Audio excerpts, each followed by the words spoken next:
Hey guys, it's Libby. I'm sorry if I sounded a little funny today. It is allergy season here in Virginia, and I have some pretty impressive congestion going on, so I might sound like crap.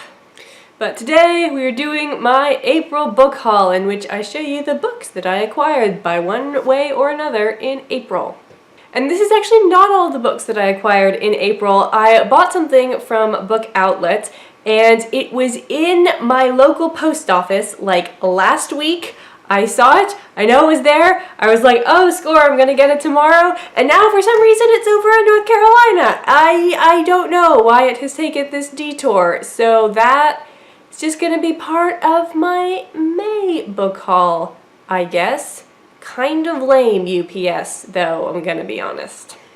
But I do have 4 other books that I got from a previous Book Outlet purchase. I don't have a problem. I can quit whenever I want. But we're gonna start with the other books that I acquired in various ways. The first book is a book that I won in a Goodreads giveaway. I didn't believe that people actually did it, but it is true. I got The Fire Sermon by Francesca Haig. This is not an ARC, it has been released, so you can go pick it up whenever you want. And this is the first post-apocalyptic book that has ever crossed my path. It's about a world, I believe it's 400 years in the future, something like that, where humans always give birth to twins, and they call the twins the Alpha and the Omega. That's the Greek letter omega, in case you were not aware. The Alpha is perfect and has nothing wrong with them. The Omega has some horrible deformity, and so they put most of the Omegas into like ghettos or whatever, but they can't be too mean to them because whenever the Omega twin dies, the Alpha twin also dies. And so this book is about the twins Cassandra and Zachary. Cassandra is the Omega, but she doesn't have a physical deformity, so people don't notice she has a psychic deformity. And then it's about the factions, the Alpha and Omega factions, who are battling and whatnot, and that's all I know because I haven't read it yet. Next book is another one that I didn't have to pay for. It is The Amulet of Samarkand by Jonathan Stroud, the first book in the Bartimaeus trilogy. This book, I believe my cousin gave it to my grandmother, and my grandmother decided this was not really her thing, so now it's mine. I did actually own this book, like back in middle school. It is a middle grade novel, and I never got around to it and I got rid of it, but it is free, and I'm reading more now than I was back then, so it can't hurt to have it on my shelves. And from the back, it seems like this is sort of a cross between 2 really great books that I've read recently, The Golem and the Jinni and Jonathan Strange and Mr. Norrell. It's about a young magician's apprentice who dude is mean to him, and he decides to get back at that dude by summoning a powerful Jinni, perhaps this guy named Bartimaeus, to enact revenge. However, I'm sure that things will not go all as the apprentice has planned, because it's a novel and you have to learn something from your stupid mistakes. And then this book is not actually for me, but I did buy it and it lives in my house now, and that is, oh god, Les Miserables by Victor Hugo. There you go. So my husband David is going through a major Les Mis phase. He somehow didn't pick up that it was like one of the greatest stories of all time back when the movie came out and everyone else was super into it. He discovered Les Mis just a couple of months ago, and now he is loving it. As you can tell, because he's decided to read all 1,300 pages of the book. So I put a lot of work into finding the best edition of Les Mis, and I think this is the best one, at least of the ones that they had at Barnes & Noble on the day that I was there, and they had like 6. It's translated by Julie Rose, and it's published by the Modern Library. It definitely has the most extensive notes. It's got over 100 pages of notes on the text. The bad news is they are end notes, so you have to flip to the back. They're not footnotes, but David has solved this by just sticking a bookmark in where the footnotes are. And if you've ever attempted to read Les Mis without a degree in 18th or 19th century French history, then you will know that you need some notes in order to figure out what is going on. And then we have the selection of books I got from Book Outlet that actually arrived, and the other or 4 or 5 will be showing up at some point eventually, possibly after traveling all around the world. The first book is The Humans by Matt Haig.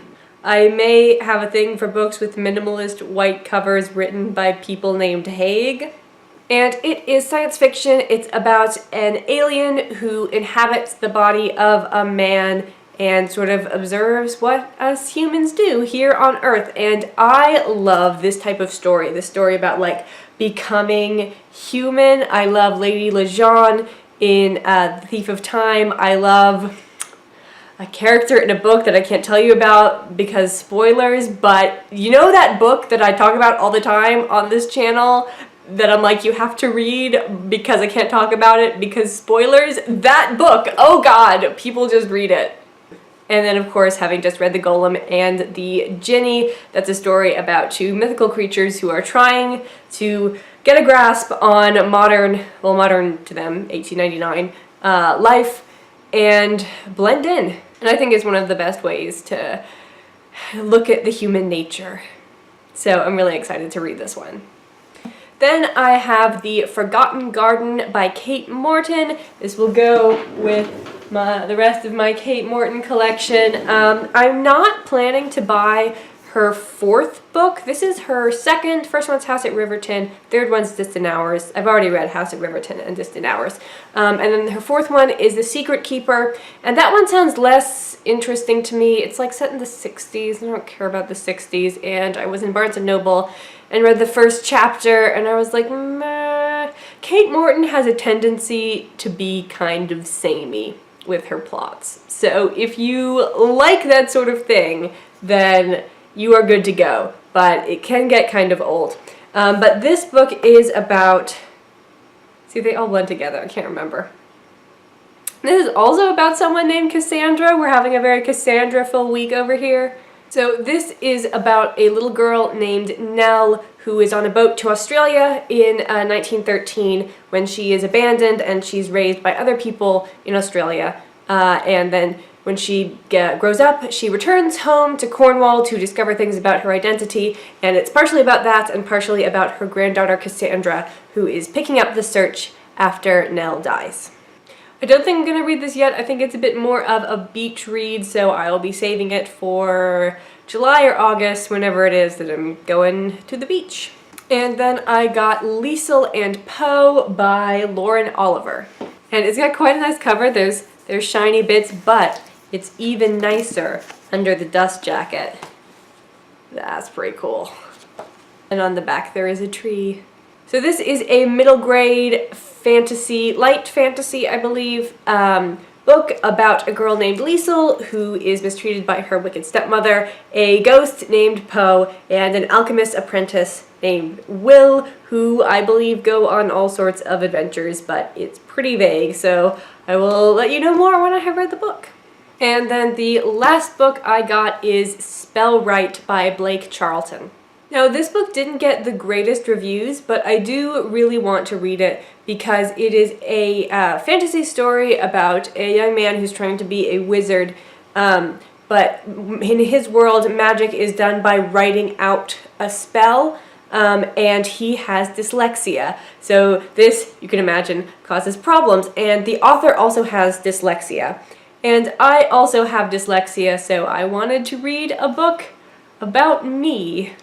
I'm a little bit worried that there will be intentional mistakes in the text, in the spelling of words that I won't notice, because that's part of my dyslexia is I'm not good at noticing things that are supposed to stand out because so much of my reading is expectation based, so I'll just sort of guess what the next word is and not actually have to read it. So I might actually have to go slower for this book than I normally would, but I'm really looking forward to this. And if you want me to do a video about my dyslexia, I will do that. If not, when I finally read and review this book, I will definitely talk about it more. So that is it for today. I will see you soon with my April wrap-up. Bye!